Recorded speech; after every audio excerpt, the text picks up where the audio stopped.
I really am super excited to be here and to share with you guys how important blogging is for your business and for your brand.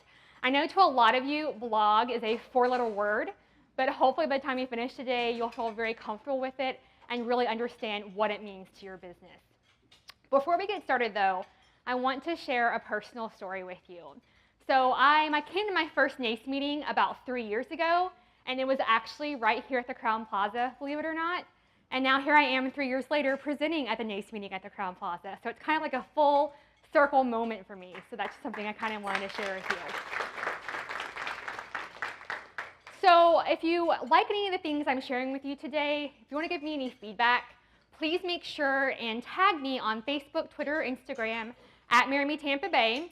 There is a hashtag MMTBWedblog and hashtag NACE Tampa Bay. And I actually have this shot already shared on my social media pages.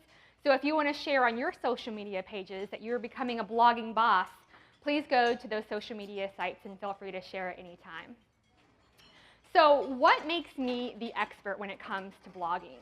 Well, I have my background in journalism. I went to a well-accredited journalism school. I was a reporter for the U.S. Army and also a features reporter for a newspaper in upstate New York. I have 11 years in the marketing industry, including heading a marketing team for a Fortune 500 company.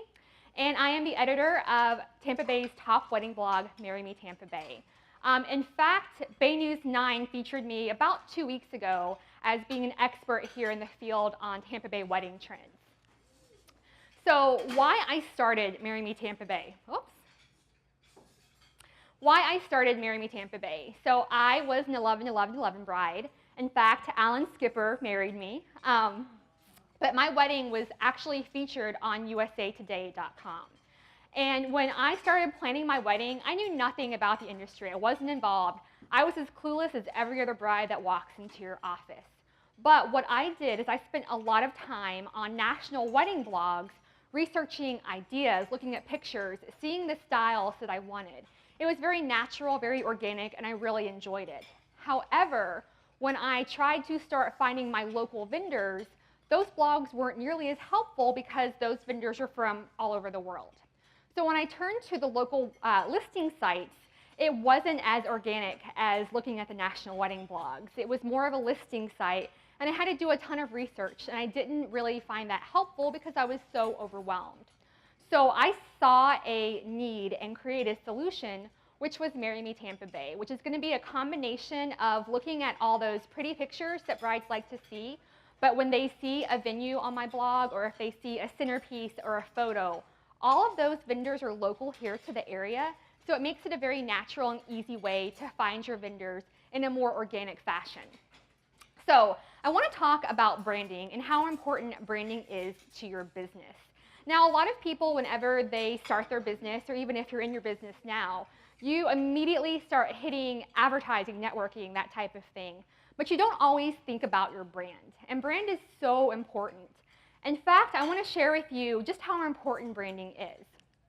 So if I wanted to buy a black pair of high heels, because when do you not need to buy a new pair of shoes? But if I wanted to buy a black pair of high heels, can someone tell me, if I walked into a shoe store or went online, how many options would I have? How many different brands would I have for these shoes? Throw out a number. 2,000, right? So there's a ton of options for that. And how much would I expect to pay for a black pair of high heels? What price range? So all over the board, right? So would you guys say that it's safe to say that with the shoe or clothing industry, very, very saturated, lots of different brands, lots of different companies, and lots of different price ranges? Now, if I wanted to buy these pair of black high heels, how much would I pay for these? So I'm not even showing you the company's name. I'm not showing you anything but what they're known for, their brand. And because they brand themselves so well, we immediately know what this brand stands for, and we are willing to pay 20, 30 times more for the shoe on the right compared to the shoe on the left. And fellas, if you're lost, just ask the lady next to you and they can explain this whole thing to you. So branding is so important. Now, what is a brand? So If we look at these, we instantly know these companies, but more importantly, we have a feeling about these companies. If you look at Apple, Whole Foods Market, Mercedes-Benz, we are not only familiar with them, but we know immediately what they stand for. With Apple, you have innovative technology. With Whole Foods Market, you have natural organic foods. Mercedes-Benz, we have luxury performance. And something important to note is these are all industries in very competitive fields where people are always trying to undercut their price. However, we will pay a premium to work with these brands because they've done a great job in branding themselves. If you look at celebrities, they also have personal brands that let them not only make money from music and from TV, but from doing advertising and appearances because, again, the way they've branded themselves and put themselves out there. So branding is so, so important to your business. Now, here's a great quote from the CEO of Amazon. Your brand is what people say about you when you leave the room. Basically, your brand is your reputation. So it's so important to start thinking about your brand and to really see how it plays an extremely important role in your marketing plan. Now, why should you build your brand? So the wedding industry, as you guys all know, is extremely competitive. There are new businesses popping up every single day, and there's always going to be someone who is willing to do a service similar to yours for less money. So because of that, you really need to distinguish why people should hire you, and more importantly, why they should pay more to work with you, and branding is what does that. In a crowded marketplace, fitting in is failing. In a busy marketplace, not standing out is the same as being invisible. So it's all about what makes you different, what makes you stand out, and that's what branding is going to do for your business. So some key things of how to build your brand. One is to have an updated website. Because I spend a ton of time on local vendors' websites, I will tell you if I go to your website and it immediately starts playing music, you do not have an updated website, okay? If I go to your website and you have a flash design, you do not have an updated website. Your website is your business card. It's your calling card to your clients nowadays.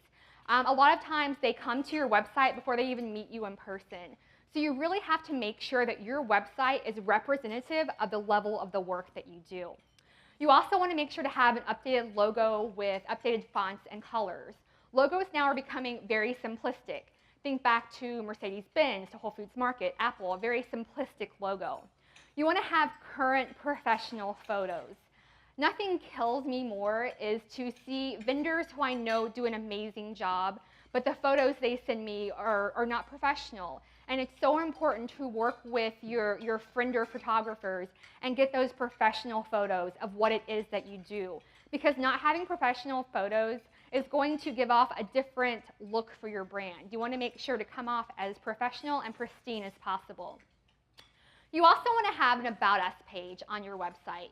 This is definitely an area where a lot of people overlook their website, but the About Us page is really the time for you to shine, to share your personality, to share what makes your business different, and to share the why you started your business, what you love about your business. So really make sure that you use the About Us page to not just talk about those basic things, but to really showcase to your clients and your customers who you are and why you do what you do. You want to have specific information about your business. So if you can read what you've written for your marketing material, and if you can take that and apply that to your competition or apply that to any business, it's not specific enough. Again, you really have to make sure that you stand out and differentiate yourself from other businesses in your category. You also want to include any accolades or testimonials that you have. A lot of these brides and grooms don't know your company from the company right next to you. So it's really important to establish yourself and make yourself as credible right off the bat to your customers. You also want to include a blog with recent posts, which we'll get into, and social media icons that work. So please go home, go to your website, click on all your social media icons. If they don't work, please update that. It's super important, but believe it or not, it happens more times than you think.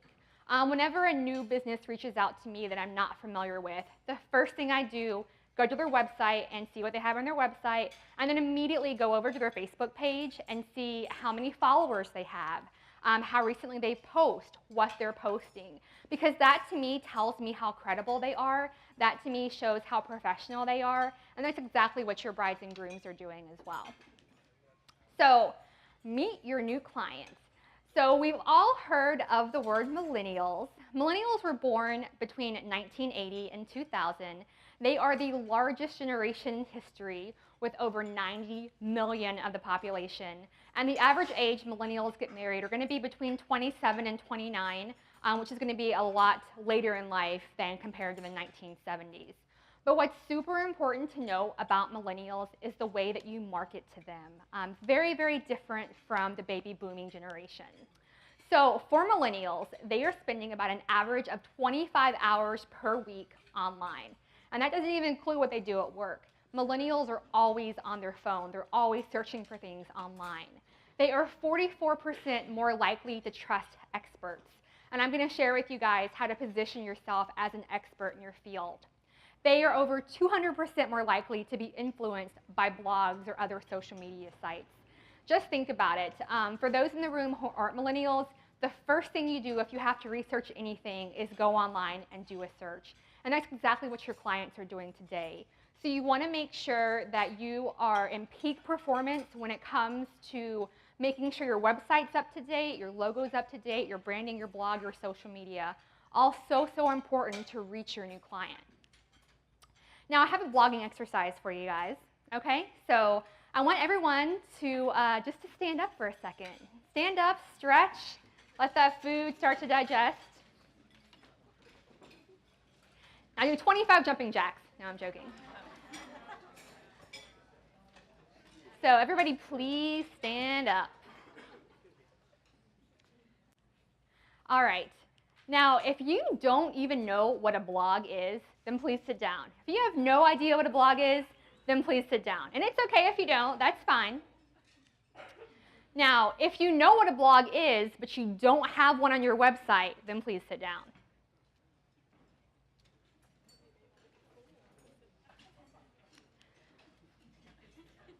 If you know what a blog is and you have one on your website, but you haven't touched it for 3 months, please sit down.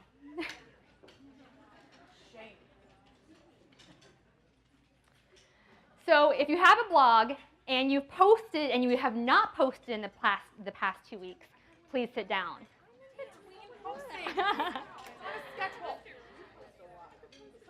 All right, so take a look at who's left in this room. It's actually a fairly small percentage of people who post and post regularly to your blog.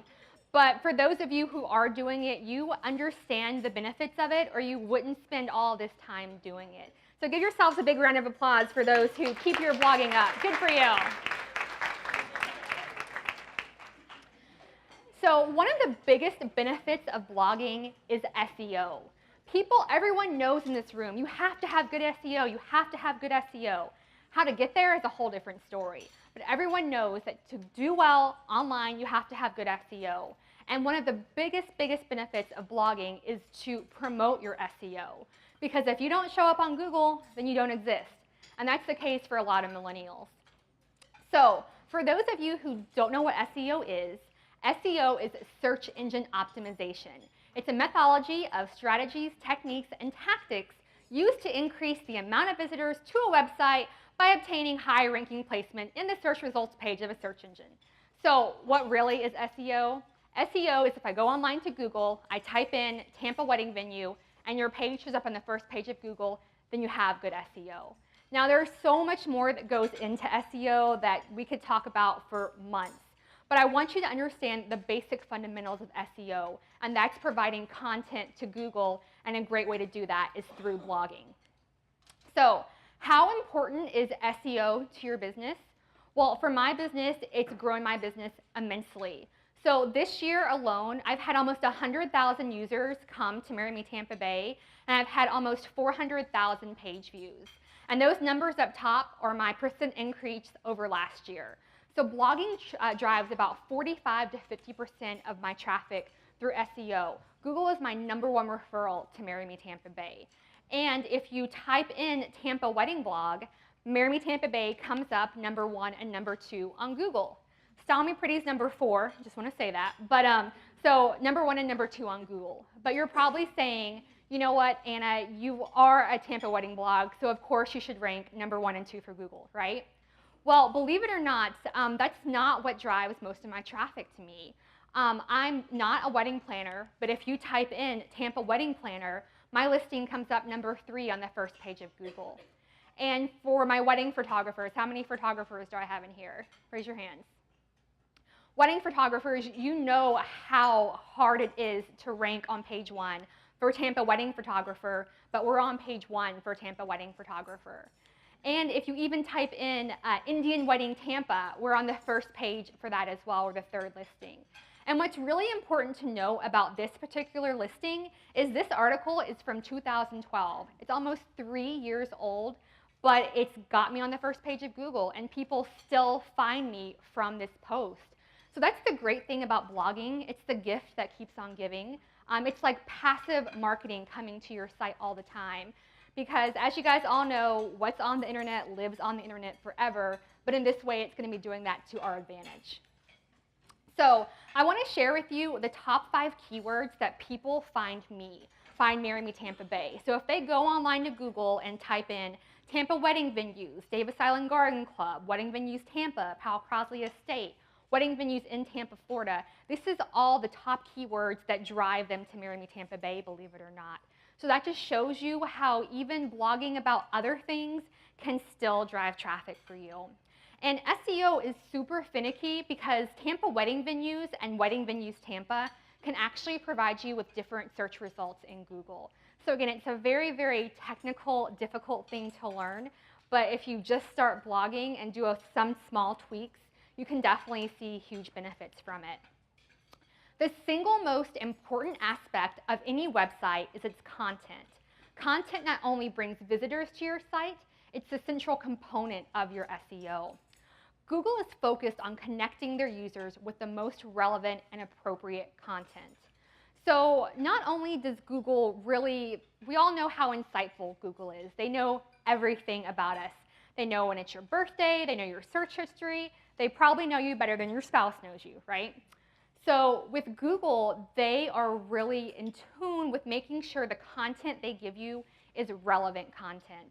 In fact, Google even goes as far as to penalize websites that don't provide relevant content. So how do you know if you don't provide relevant content?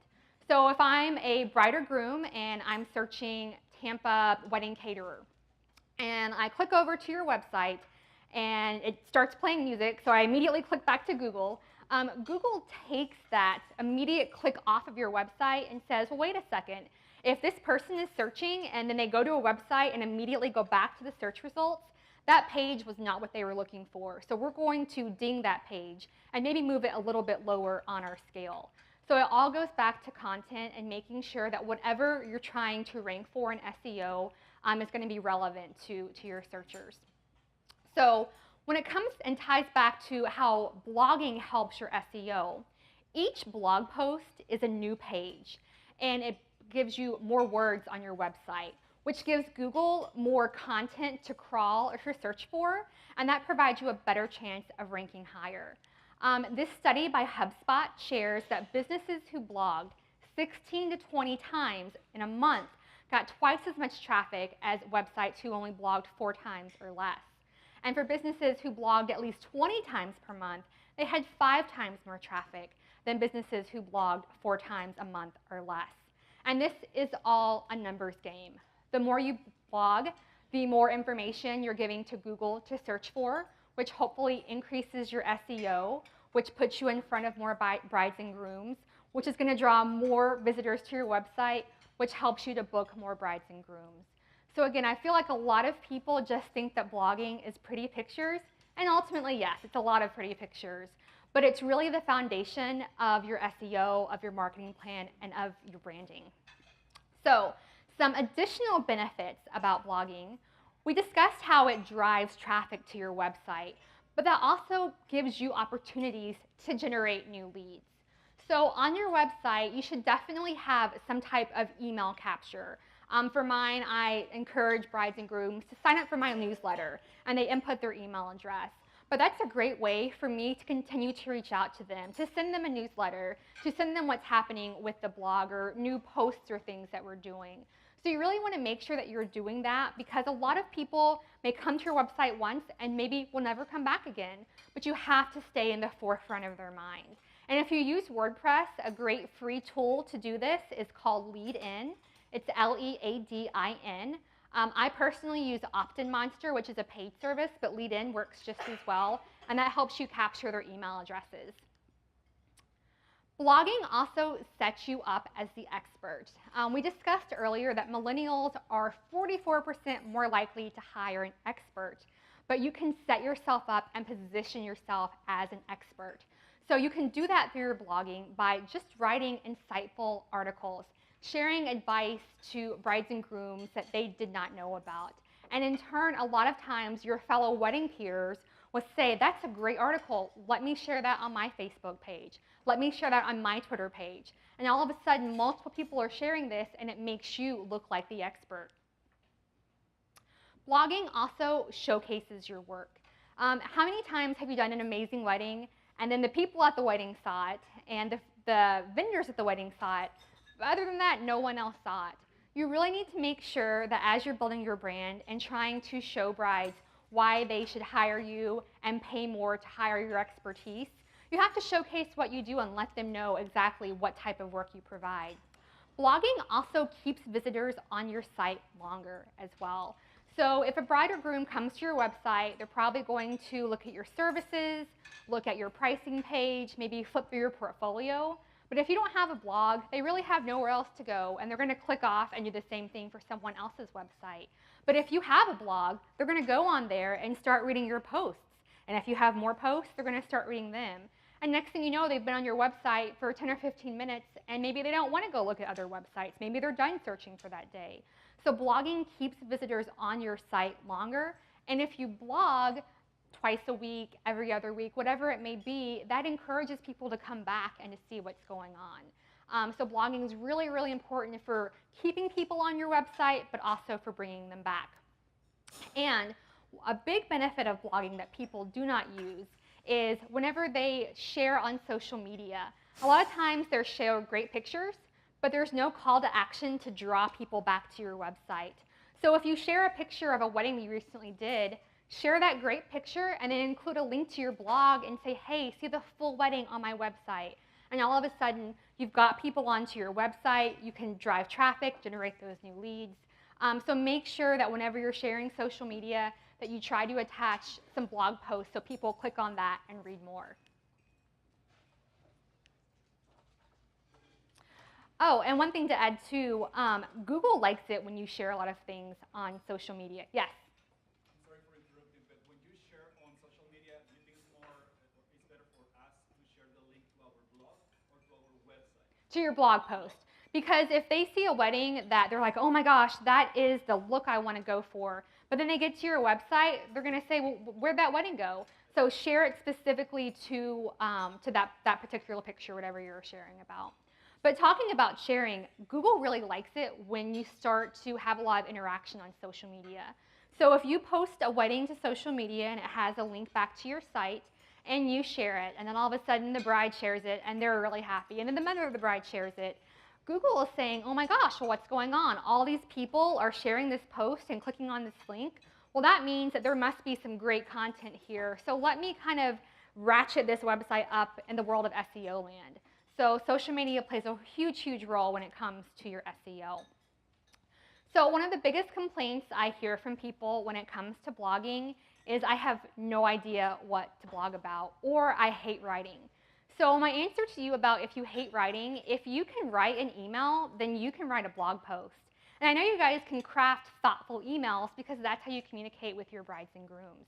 So blogging is not much more than just writing an email. And some great things to blog about are to answer questions that you constantly find yourself explaining to brides. If brides are coming to you and saying, well, what's the difference between a full service planner and a day of or month of planner? If you write a blog post, you know what? You've already answered that question for them, and plus you've set yourself up as the expert. If you're a photographer and you're constantly trying to let brides know, hey, this is why you should do a first look. Do you know what a first look is? Write a blog post on that. Because again, you're providing a great service to your brides before they've even booked you. You're setting yourself up as an expert, and then you're also creating some great articles for other vendors to share on social media. You can also blog about what inspires you about your business. Set the tone for your brand. So if you're a wedding caterer and you're really trying to go after that foodie market, maybe you go to a local farmer's market and take some pictures of some foods that inspire you this fall. Maybe it's pumpkin, squash, and go back and write a blog post about how that's inspired you to create your new menu for this fall. If you have a foodie client base, they're going to love that type of stuff, and they're going to love knowing what type of food you serve and what really inspires you to create your menu. You can also highlight your staff's experience and hobbies. So if you have someone on staff who's been there for 10 years, if you're celebrating 17 years of doing something relevant to your brand, you want to share that because that lets brides know how credible you are, how much expertise you are, how professional you are. Also, if you have hobbies as it pertains to your brand, that's also great because you want to use your blog for your clients to get to know you, to get to know your personalities. So if you are a company who's really trying to go after that hipster Seminole Heights type of market, maybe you do a blog post on 5 local craft beers that you need to incorporate into your wedding bar. Now, I wouldn't recommend blogging about beer every week, but if it's a hobby that pertains to your brand, by all means do it, because if you are seeking that type of client and they see that, done. They're going to call you, they're going to set an appointment with you. You also want to provide insights, maybe a day in the life of. If you're a wedding baker, they may have no idea the process that goes from baking the cake, putting everything, doing all the decor, and getting it onto the table. So providing maybe an insight of how you start with a bag of flour and sugar and how it ends up to be this amazing cake, not only is very insightful and interesting to a bride, it'd be very interesting to me, but it also shows all the work that goes into it, because I really feel like no one really understands how much work goes into a wedding from start to finish. And of course, write about those real weddings. Showcase your work. Because if a bride comes to you and says, oh, I'm getting married here at the Crowne Plaza, if you have 5 weddings from your blog that you've done weddings here at the Crowne Plaza and share that with them, they're going to be like, oh my gosh, you know all about this venue. Let's connect. Let's talk. So you really want to showcase what you're doing. So I mentioned that if you can type an email, then you can write a blog post. And I want to show you logistically how simple it is to write a blog post. So I use WordPress. If you have a website in the past maybe 2 or 3 years, you probably have a WordPress site. If you're looking to update your website, I highly recommend getting a WordPress site. They are fairly inexpensive, really, really customizable, and you can do a ton of stuff with your WordPress site. And Google really likes WordPress as well. So with a WordPress site, I log into my dashboard, and then I have the post section. I click on posts, click on add new, and I have a new box that pops up. Looks kind of like an email. So I type in my title, my text, add some pictures, and I publish it. So logistically, it's very, very simple to do. Anyone can do this. If you can write an email, then you can write a blog post.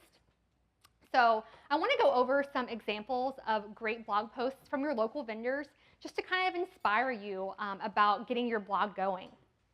So this is one from Jillian Joseph Photography. She just posted the first 5 things to do now that you're engaged. First of all, it's a super clever title. If I were a bride or groom and I just got engaged, Jordan, where are you? You would instantly want to read this post, right? Not only that, if you are a bridesmaid and you see this post, you're going to want to share this with your friend who's getting married. So what they've done here is they've written an advice article and set themselves up as an expert of what to do when you get engaged. Another one here is from Oh So Classy Events. They're doing a wedding styling intensive, and they're talking about what they're offering to brides, this new workshop that they're doing for brides. It's really quite interesting. But if I'm a bride or a groom and I see this, I'm going to say, wow, you know what? This company really has it together. In fact, they have it so together that they do workshops for brides and grooms. This is a great post that Carrie did, which is the truth about Pinterest and your wedding photos. So your advice doesn't have to be fluffy. It can be real, honest advice because someone has to deliver that to your brides and grooms. And we all know that an educated bride is just better for everyone. And a lot of things that they do wrong is just because they're not properly educated, but there's not a lot of people who actually educate them the way they should be. But this is a great post because not only did brides and grooms read this, but I remember when Carrie shared this on Facebook, every vendor was sharing this post. And again, it really kind of set her up as an expert in the field and really provided that great, insightful information. And even if you're a vendor and you don't know who Carrie is, but you read this post, you may say, you know what? Let me see what other posts this person has written. I want to learn more about what they have to offer. The Groom's Guide. This is off of Caroline and Evan Photography. Evan is doing some posts on the Groom's Guide, which is basically a guide for grooms who don't know how to tie a bow tie, who don't know what a cummerbund is, that type of thing. So it really is going to be very impactful and insightful for them, for their client base. Here's another one. That Carrie also did when she was featured on Marry Me Tampa Bay. You want to showcase that. Anytime you get featured or published, you want to share that with your brides because that adds that extra layer of credibility. So here's one from Carrie and also one Sam did on her website whenever she was featured on the blog. So this is one of my favorite blog posts. So this is Jennifer with Oh Hello Events. And as part of her branding, she does a great job branding, but she has a weekly blog post or so that's called Oh Hello, Oh Hell No. And it showcases stuff that she really, really likes, but also stuff that she doesn't like. But she does it in a really fun, whimsical way. And when you read these posts, you really get to know more of her. And if that speaks to you and you're a bride, you want to reach out and really get to know her and say, oh my gosh, I hate that too, or I love that too. And this is a blog post that I recently wrote about how I quit the corporate world and became a full-time blogger. And it really kind of lets people know who I am, you know, the person behind the screen, the person behind the email, just to do some posts or a little bit about you so people can really get to know who you are. Another one here is from Special Moments. They've recently expanded and brought on some new planners and some new assistants. So if I'm a bride and I'm reading this, I'm thinking, oh gosh, well, this company's expanding. They must be doing something well. That's a positive thing. And this is a great one that Andy Diamond does. She does this on Fridays, but it's called Friender Friday.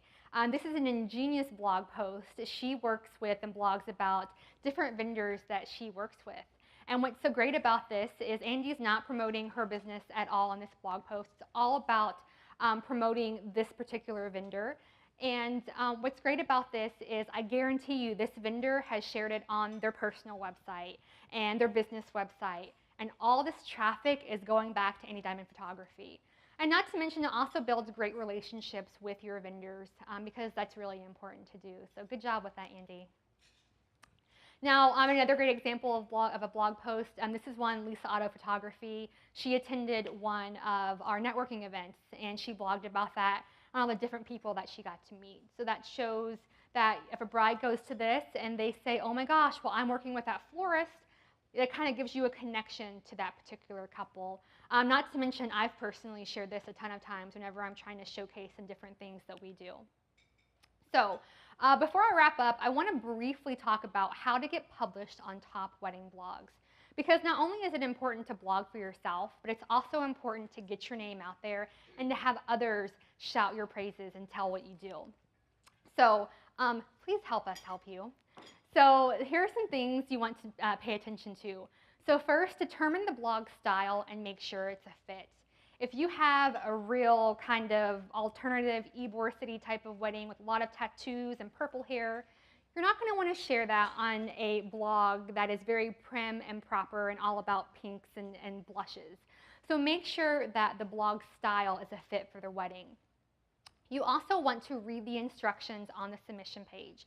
Every blog has a submission page that tells you this is how many photos to share, this is all the information that we need, this is how to get us the information. So make sure and find that submissions page. You also want to get the okay from the couple before submitting. You guys know there are some couples who are really private and do not want their wedding online. So just make sure that they're okay with that. You also want to include a brief backstory and tell the couple's story. And don't just make it, very generic. What really makes this wedding interesting or unique? I just featured a wedding yesterday where the bride really wanted to get married at the Powell Crosley, and the only date they had available was a Monday. So she was like, I will take it, and she held a Monday wedding.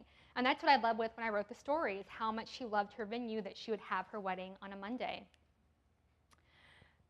You also want to include all the vendor details. Make sure and include who did everything in the wedding. That makes our lives so much easier, because if we're not there, we don't know, and we don't want to leave anybody out. Include lots of details and decor shots. Photographers, if you submit a wedding to a wedding blog, we don't need to see the 50 pictures of dancing at the reception. We don't really care about that. We care about the centerpieces, the details, the dress, the lighting, the draping, all of that stuff. So really focus on the details and decor, because that's what couples want to see when they go to wedding blogs. You also want to share on social media. If we feature your wedding, we're going to share it on social media, and we would love for you to do the same. And that also builds a relationship between yourself and that blogger. There are so many vendors who don't share or hear a peep out of any weddings that I featured for them. And even just a nice thank you is really appreciated by the editors. Don't send subpar weddings. Not every wedding, unfortunately, is going to be blog worthy. But if you know that it's not your best work, you probably don't want to send it, because I don't want to decline post after post after post. I feel bad, and you probably feel bad too. So make sure that whatever weddings you do submit to your wedding blogs are going to be your best work. And then also, don't be discouraged if your submission is rejected. As you guys know, the gold and blush weddings are really in right now, and the majority of the blog posts I get are of gold and blush weddings. But I can't feature every gold and blush wedding that I'm submitted. So sometimes if your work is not accepted, it may not necessarily be for the reasons that you think so. So a couple last things. If you want to join our Facebook group, I have a Facebook group that is called Me Tampa Bay Marketing Solutions for Wedding Vendors. This is not one of those Facebook groups where you just constantly promote yourself and say, hey, I do this, hey, I do this. It's really a place for you to collaborate and ask questions when it comes to marketing for your business. So if you guys want to join that group, feel free to do so. And what I want you guys to leave with today is, it is 2015. Are you still marketing your business like it's 2005? If you are, hopefully you've taken some of the things that I've said to heart and can start to make some changes with that in your business. Few things about me here at the end. If you're interested in becoming a Me Tampa Bay member, I do have information on your chairs. You can just fill that out, make sure and fill out the back part, and just give that to me at the end of today. And we really try to be a leader in innovative local wedding marketing. With Me Tampa Bay, we're going to have a reach of over 100,000 visitors and 500,000 page views this year. And we have a very intimate, vetted list of wedding professionals. Our membership is more of a partnership. This is not a one-sided type of advertising. This is really a partnership where I can work with you and see how we can best showcase your business to brides. And then lastly, if you don't feel like doing any of the stuff that I've told you about today, that's okay too. But we also provide marketing solutions for your business. So if you want help on setting up your blog and me showing you how to do your first post, we provide that service. If you want to have help with creating a marketing plan with a SWOT analysis, which is your strengths, weaknesses, opportunities, and threats, we also offer that. If you want blog management, if you know you need a blog but you just don't have time to do it or don't want to do it, we actually blog for a lot of other wedding venues and wedding photographers here in Tampa Bay, as well as handle their social media. And starting this fall, we'll be offering website design too. So really kind of a one-stop shop for providing marketing services for your business. And lastly, again, I would love to hear your thoughts on social media, so don't forget to tag me and tell me if you love it or hate it or whatever quirk you want to tell me. But thank you guys so much. Really appreciate you guys listening today. So thank you. Is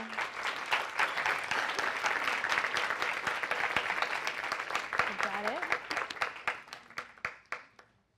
Any questions?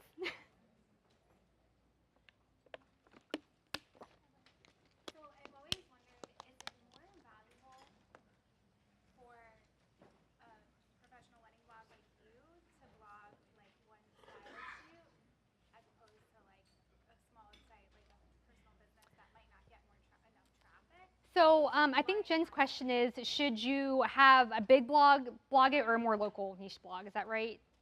Yeah, or is it more valuable for like Marry Me Tampa Bay to publish one of my style shoots than it is for me to publish like daily on my personal business blog? You definitely want to publish daily. Regardless of what you send off to other wedding blogs to get published, still continue to publish on your own, because that's going to help your own SEO. And sending your shoots or your weddings to other wedding blogs just gets a whole new audience and new eyes on it immediately. But you definitely want to continue to publish it on your own site as well. You guys pull more weight, right? Yes. So like getting it on Anna's blog is gonna get a little bit more organic, like exciting traffic to your website in that one day. Exactly. My random thoughts that I do on it. Exactly. Sending it off to any wedding blog, they already have their own audience there that's coming to their site. They already have those visitors coming. So yes, getting your work published will automatically get a huge new audience and more eyes on your post versus if you do it on your own blog, but you still want to make sure to keep your blog presence up on your website. Yeah, go ahead. Oh. Hi. What about submissions for when you're not a photographer or a planner? How do you? So definitely check with the instructions on the submission site. Sometimes some wedding blogs just want it to be submitted from the photographer, or at least have a photographer release, so we know that we can publish the pictures. But you can definitely, if you want to showcase, maybe some cool new wedding invites that are coming up for the fall, by all means, definitely submit those, because it provides something new and interesting for us to look at. Guys are so quiet.